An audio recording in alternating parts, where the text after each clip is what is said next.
Welcome back.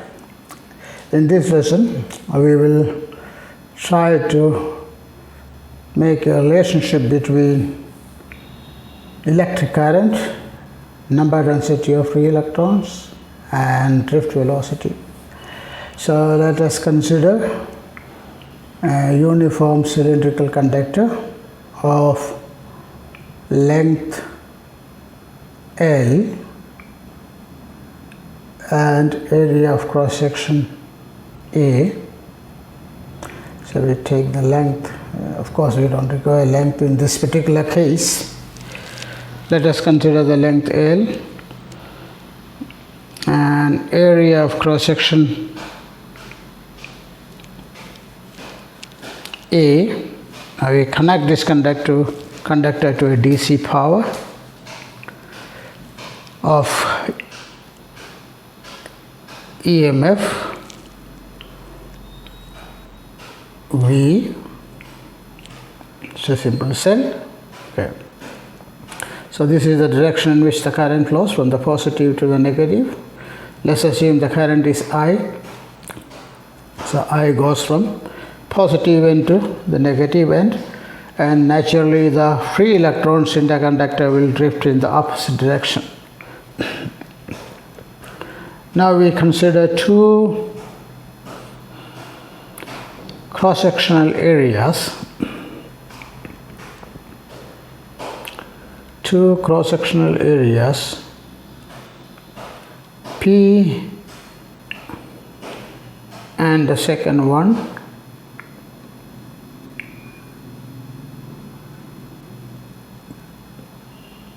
Q, and let the separation between those two cross-sectional areas be Vd, exactly equal to the average drift velocity of the electrons.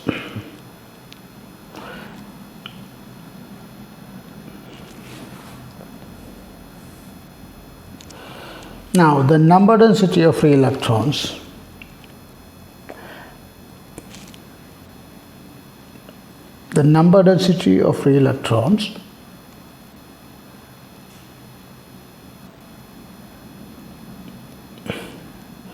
that is the number of free electrons per unit volume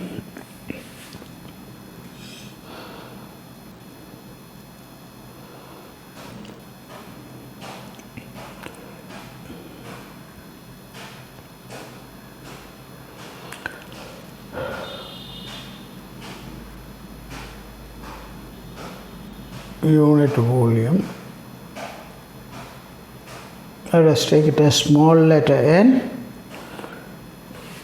and average drift velocity of the free electrons within the conductor.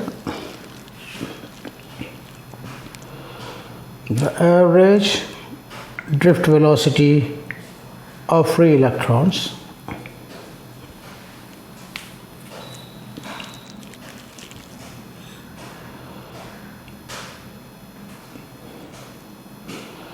let us take it as Vd.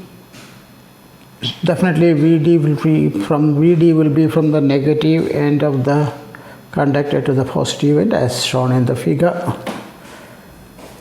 Now in that case, the electric current is defined as you know, the amount of charges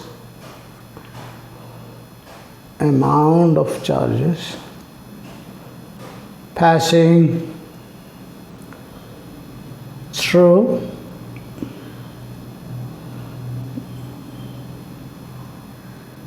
any cross-sectional area of the conductor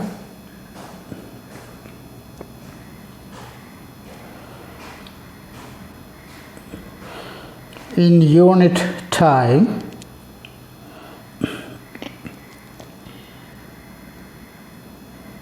or 1 second, that is equal to capital letter N times E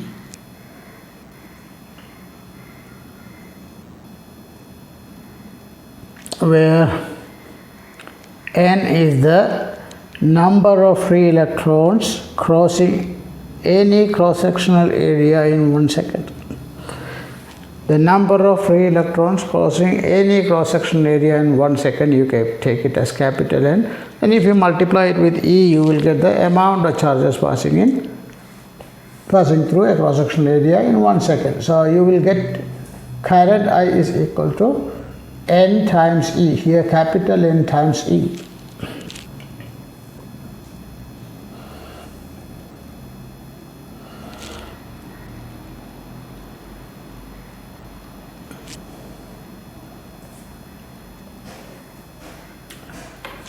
Now you consider the two cross-sectional areas that we have shown, P and Q. They are separated by a distance Vd exactly equal to the drift velocity. So the electrons from Q to P will take 1 second. Any electron at Q will take 1 second to reach P, and means that if you consider two such cross-sectional areas, P and Q, separated by a distance equal to the drift velocity, as in the diagram,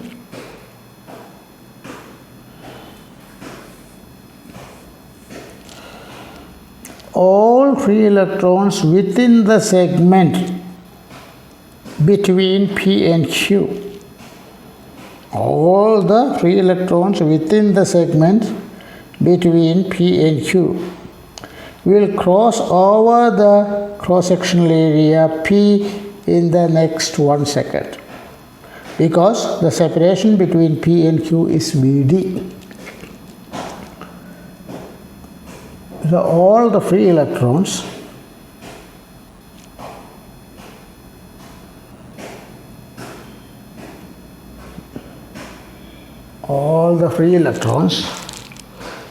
within the segment between from within the segment between P and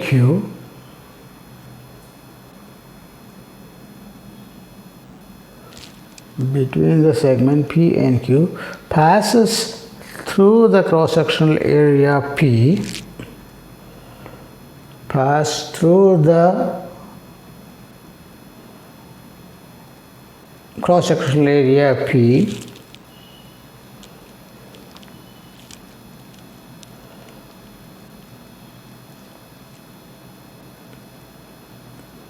in the next 1 second. So all the free electrons within the segment between P and Q will cross over the P in the next 1 second.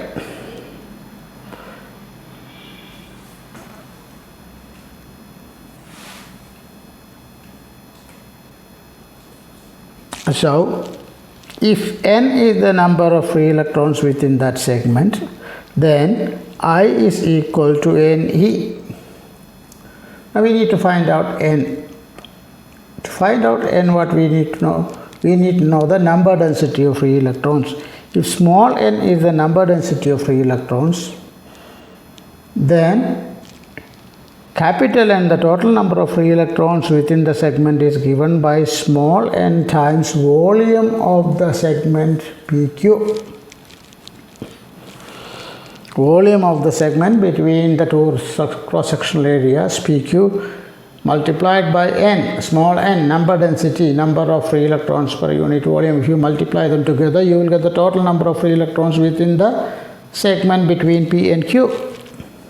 So I can be written as Ne, where n is equals to small n times A times Vd, because A times Vd is the volume of the segment between P and Q. So you will get N is equals to N AVD, and I is equals to Ne, that is equals to NAVDE. So the expression for the electric current is written as I is equals to NeAVD.